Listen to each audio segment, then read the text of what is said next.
Hello everybody, it's me, V, White Zulu, and welcome to another reading of my autobiography of the same name. And as I've said before, I have now decided to shorten the videos by half and put out 3 a week. So you don't have to sit through a long one and then wait a long time before the next one. So I hope it's working for you. And anyway, I'm going to get started. And this one is called Getting Caught in a Storm. When I got tired of riding by myself, I would ride over to the next farm about 5 miles away to visit a boy I'd met at Delia's birthday party. His name was John, and he was a year younger than I was. He had his own shaggy Basutu pony, and I'd call in regularly, stopping in their driveway to wait until John saddled up his pony and rode out to meet me. Together we spent the whole day out and raced along the dusty district road on the straight flat bits. I always beat him, of course, because Rocket had been sired by a racehorse and could move like the wind. I'd sit there, one hand on my horse's rump, waiting mockingly, while John's pony puffed towards me at top speed, then, just as he thought he'd caught up, move off at another gallop. It was great fun, and I spent most of my time out riding with my new friend. We swam our horses in his father's dam when it got hot, and tethered them in the shade of a wattle tree to graze on the tender green reed grass near the water, while we stripped to our underpants and splashed around in the water to cool off, stirring up fine mud from the bottom and making the dab chicks run away on the surface, shrilling with fright. I was about 7 years old by then. One afternoon, a great white thunderhead of clouds began building up behind the hills at midday, earlier than usual, and as the clouds billowed into an anvil shape, they slowly turned to charcoal colour. The surrounding sky darkened to olive green, and we saw flashes of lightning and heard rumbles as the storm gathered momentum on its way towards us. "We'd better get home," said John, worried. "This storm's going to catch us in the open if we don't hurry. You'd better come to my house as it's closer." We galloped over the veld to his house just ahead of the breaking storm and quickly led our horses into an open stable. "They'll be fine here," he said, and closed the half door behind us before we ran to the kitchen door, trying to dodge through the first big drops of rain. "It looks as if it might hail. The sky's gone that greenish colour," said his mum, who'd been standing in the kitchen, anxiously watching the approaching storm, and waiting for us to get into the house. "Would you like to stay for lunch? I'll give your mum a ring and tell her you're safe. But I'll have to let the storm pass first, in case the line gets hit by lightning while we're talking." The 4 of us sat around their dining room table and ate spaghetti and mince with tomato sauce and grated cheese on top. I knew John's dad from the cattle sales. He didn't play polo, and he was a quiet man with a typical farmer's tan. His face, arms and legs burnt brown from working out in the sun all the time. And when he took off his bush hat, above his brow, his face was white. He didn't have a farm manager like my father did, and he worked hard, spending his days out among his sheep and cattle. Sometimes he was on horseback with John at his side on his pony. Other times I'd see him out in his bakkie, checking his stock, his sweat-stained bush hat pulled well down to keep the blazing sun out of his eyes. And John would be perched on the tailgate with a couple of their dogs running beside, pink tongues lolling out as they panted through the dust. Mr. Durrant told me to call him Jimmy and asked all sorts of questions about my horse. Nobody did that at home, and I found myself enjoying chatting to these amicable grown-ups with John. I was used to being relegated to the nursery with my sisters for meals. As far as my parents were concerned, children were to be neither seen nor heard. The storm raged overhead, and instinctively we ducked as flashes of lightning struck the conductor on their tin roof with a loud crack, immediately followed by the explosion of thunder right there in the room. Huge hailstones rattled down on the tin roof so hard that the noise was a deafening roar. "Look!" shouted John, pointing out of the window after one particularly violent crash, his voice only just audible above the noise. "Look at that tree!" A tall gum tree which stood outside the house had been struck and had split in half down the middle as the volatile sap boiled and exploded. Blue smoke and steam rose from the gashed and splintered centre where the bolt had hit, and there was the same acrid sulphurous gunpowder smell which came from the shotgun cartridges after my mother had taken a pot shot at the baboons. Eventually the storm moved on and the noise gradually abated. We sat for a little while watching it grumble its way towards Lands Bush on the horizon. "Well, what a good thing you two weren't caught in that," exclaimed John's mum, and she went to ring our farm.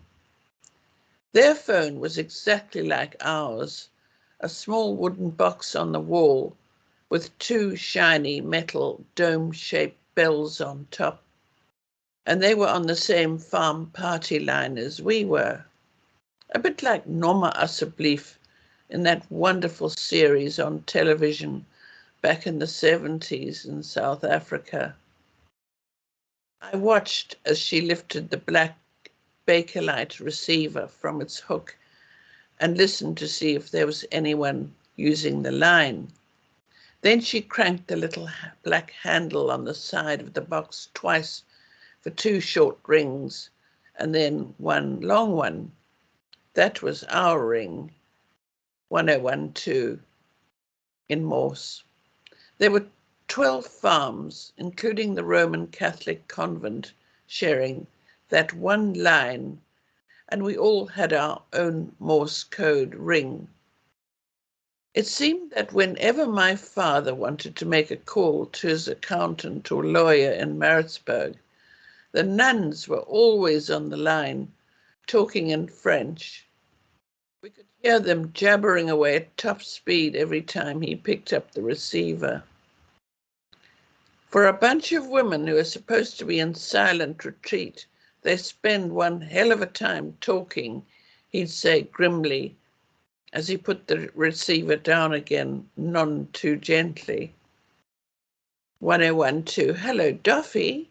I just wanted to tell you that Fiona's here, safe and sound, and she's had some lunch with us." Yes, I'll tell her. Yes, right now. Bye." She stood there for a moment, blinking, still holding the receiver, and stared at it with what looked like dismay or disbelief. Then she placed it slowly back on the hook "Your mother wants you to go home right now," she said to me. "There seems to be some sort of problem, although I told her that you were fine here with us. Personally, I would have liked the road to have dried up a bit before you set off. It'll be really slippery out there." I had a hollow, sinking feeling in my stomach as I followed John through the puddles to fetch Rocket from their stable. Hailstones the size of golf balls lay scattered around on the ground and piled up like snowbanks in corners of their yard where they'd bounced off the tin roof. "I hope everything's okay at home for you," he said quietly. "Just be careful in the mud." I let Rocket pick his own way along the road home. There'd been a couple of inches of hard rain, and in some parts runnels of churning water formed a foaming stream on either side of the slippery red mud hump in the middle of the road. Now and again, his hooves slithered from under him, making him sit right down on his haunches. But he was sure-footed enough to regain his step, and we carried on home. The roaring, frothing Umgeni River thundered down our valley, bursting with the sudden extra rain, and had overflowed its banks. The level had already reached the top of the bridge, and little waves slopped over the edge and onto the concrete causeway. I felt a jolt of alarm when an uprooted tree trunk hit the middle pillar as it was washed underneath by the torrent. The impact made the whole bridge shudder, and I nudged Rocket into a canter to get over as fast as possible, in case the whole thing gave way while we were still on it. Evelina was standing on the back veranda when I got home, twisting her white cotton pinny anxiously in her brown hands. "How? Where have you been?" she called. "Nkosikazi is very, very angry. She's been shouting." I paused to wash my muddy bare feet under the tap which stood outside the kitchen. Hastily wiping them on the doormat, ran into the house. Both my parents were waiting for me in the Glazine, the Glaston veranda, and my mother turned on me as I skidded into the room. "I've just been speaking to Mrs. Durran," she said to me in a tight voice. I could see she was furious. My father looked at me coldly from his armchair. Both his hands gripped the arms, and his newspaper had fallen to the floor. "What do you think you were doing?" my mother raged. "What were you doing hanging around their place?" Before I could answer, my father added, "You have this whole great ruddy farm to ride on. You're not, and I repeat not, to go anywhere near our neighbours." His face was red with anger. I stood there stunned and opened my mouth to explain about the storm. "But," I started, "do you hear me? You are never to ride anywhere but on this farm," interrupted my father. I nodded dumbly. I couldn't understand why, but I knew that if I argued, I'd be in worse trouble than I already was. I padded out of the room, puzzled and feeling slightly sick with fright. What had I done wrong? We knew the Durrans, and John had been to our house to a birthday party, but that was all. Neither he nor his parents had ever been invited over on any occasion, even though they lived on the next farm. In fact, the only time I'd heard their name mentioned was when my mother described her as that dumpy little woman next door. Why? What did they mean? I mooched sullenly around the farm for the next few days, riding rocket along all the boundaries. It took a day to get to the furthest hill up at the very top of the ranch, and seething, I plodded my horse beside the fence line. I stared out at the world beyond the barbed wire fence and gazed unseeing at locust bodies, the corpses of small rodents, and even tiny birds left impaled on the barbs by butcher birds. The small black and white fiscal shrikes we know as the Jackie Hangman. They used the fence as a larder, the same way they employ long thorns, stabbing the still twitching bodies of their prey onto the spikes and returning to feed later on.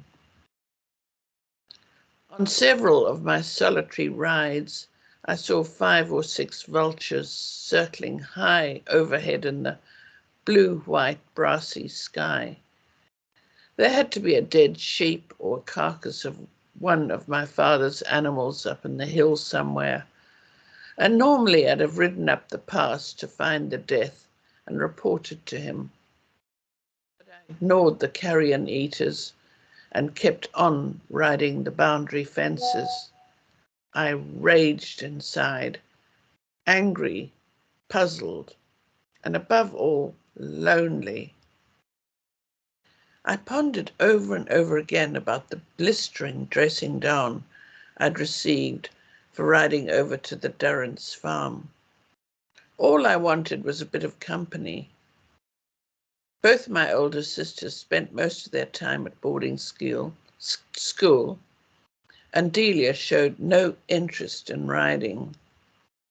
Admittedly, the first ride I ever took her on a year ago, when she was 5 or 6.